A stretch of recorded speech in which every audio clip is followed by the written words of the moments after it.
El Instituto Tecnológico del Sur comenzó a funcionar en nuestra ciudad en 1948, con una orientación técnica acorde con el modelo industrial impulsado por el primer peronismo. A pesar de ello, desde 1951 se incorporó a la institución la Escuela de Profesorado, destinada a la formación de docentes. Con el golpe de Estado de 1955, el gobierno militar de la autodenominada Revolución Libertadora cuestionó la continuidad de la institución. La primera vez que salimos a la calle, que nos corría la policía con los caballos, era pero para pedir en el año 52, que se corría la voz de que había problemas económicos, en el país ya, el peronismo en ese momento estaba empezando a flaquear, y que se iba a cerrar el instituto, o sea que nos iban a dejar por la carrera por la mitad. Habíamos empezado en 51, ni menos de la mitad.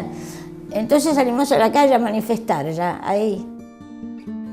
Sin embargo, el desarrollo académico alcanzado por el Instituto Tecnológico, junto al apoyo de la ciudadanía de Bahía Blanca y la región, posibilitaron la creación de la Universidad Nacional del Sur el 5 de enero de 1956, dando continuidad a los estudios de nivel superior en la ciudad.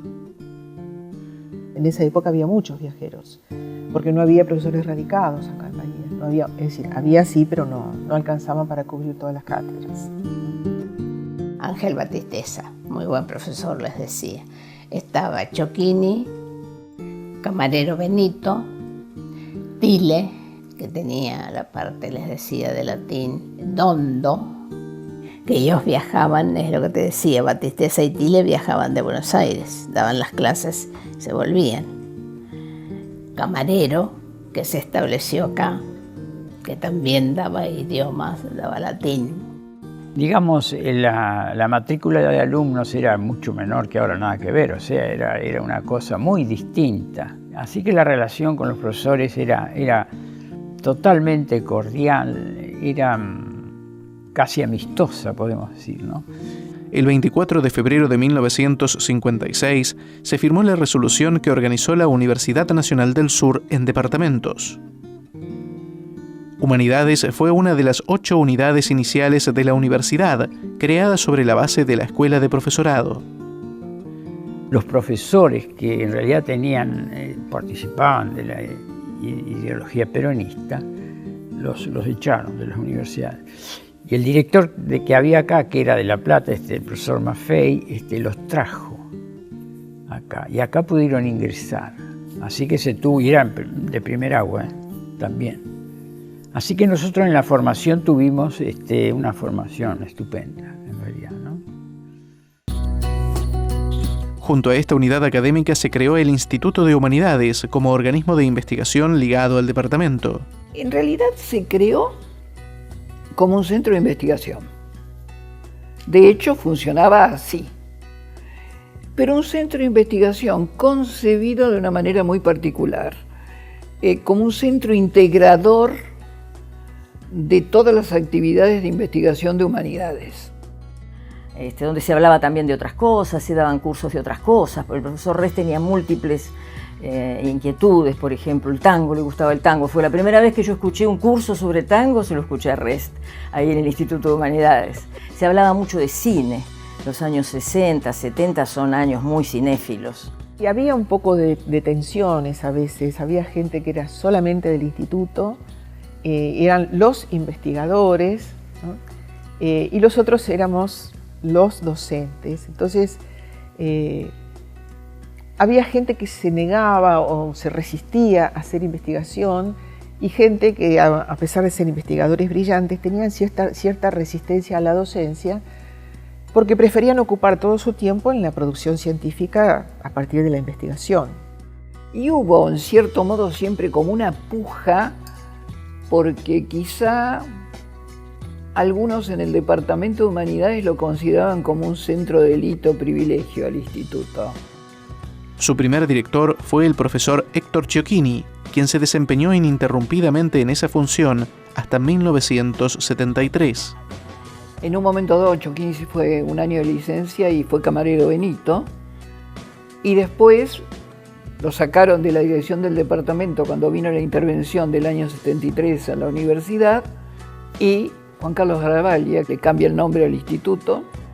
Desde su creación, el instituto llevó adelante una fuerte política editorial y desde 1956 se publica con periodicidad anual la revista Cuadernos del Sur.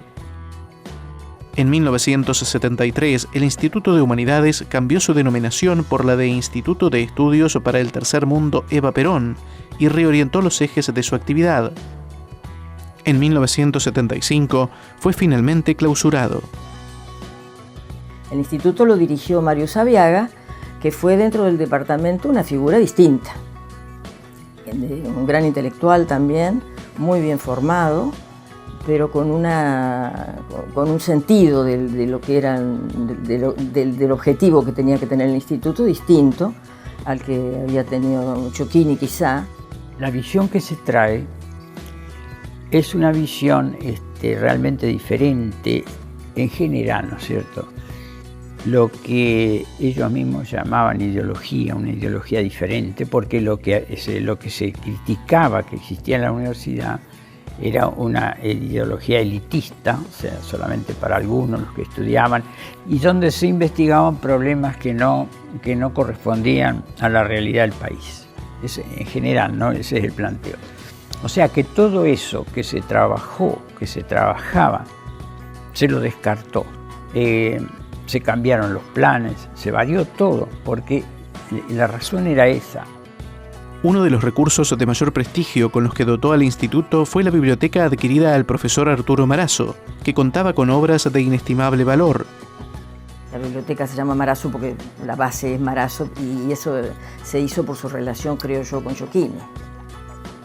Según contaba Germán García, con quien tuve el privilegio de trabajar cuando estuve fuera de la universidad, lloraba, dice Marazo, sobre sus libros, y creo que era la segunda o tercera que vendía, porque claro, tenía una biblioteca estupenda en cuanto a calidad de material, pero además tenía libros antiguos que conservan la biblioteca del departamento, ¿no?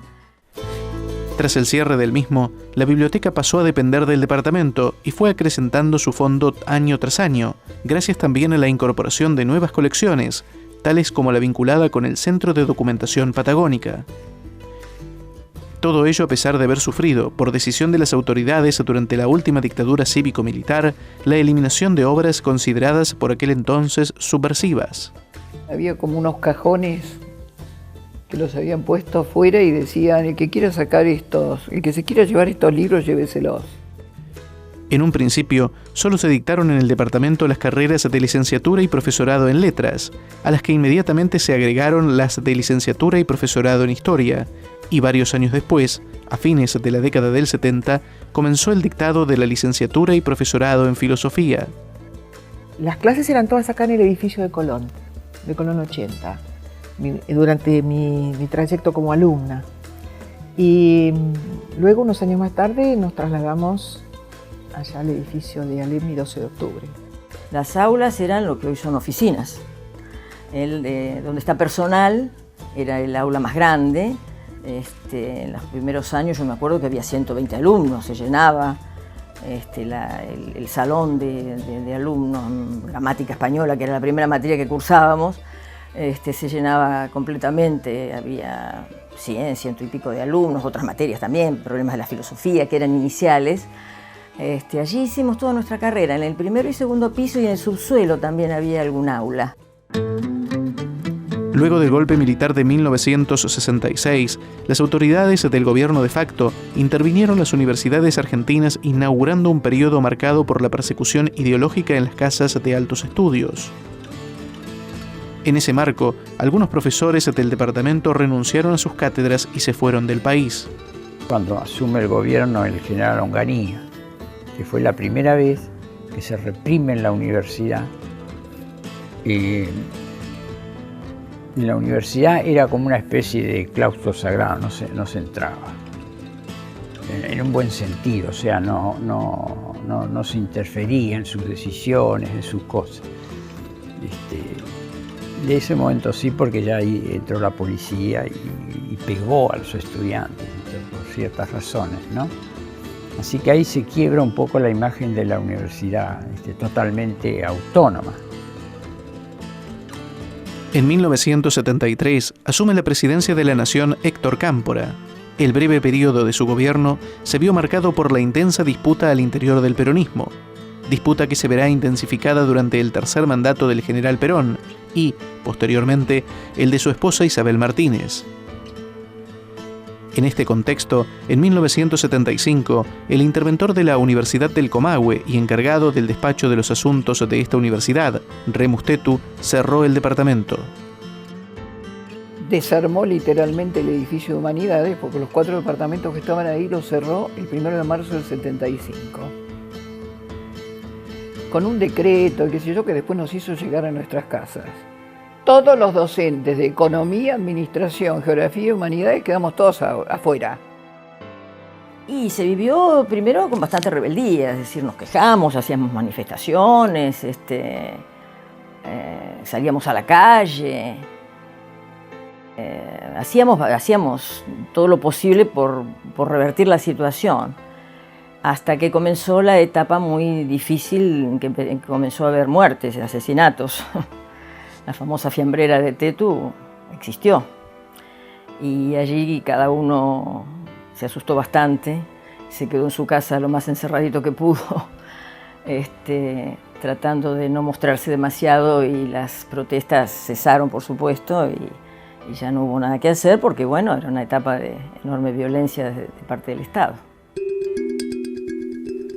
Al poco tiempo, y a fin de que los alumnos pudieran finalizar sus estudios, se creó el Departamento de Ciencias Sociales, que agrupaba los exdepartamentos de Humanidades, Geografía, Ciencias de la Administración y Economía.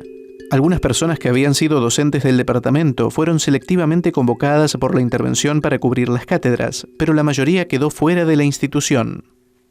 Una cosa muy curiosa, ¿no? Porque hubo gente que quedó fuera de la universidad, pero que siguió trabajando, por ejemplo, en el Instituto Universitario de Trelew, que en esa época dependía de la UNS. Es decir, fue una cosa esquizofrénica, diría yo.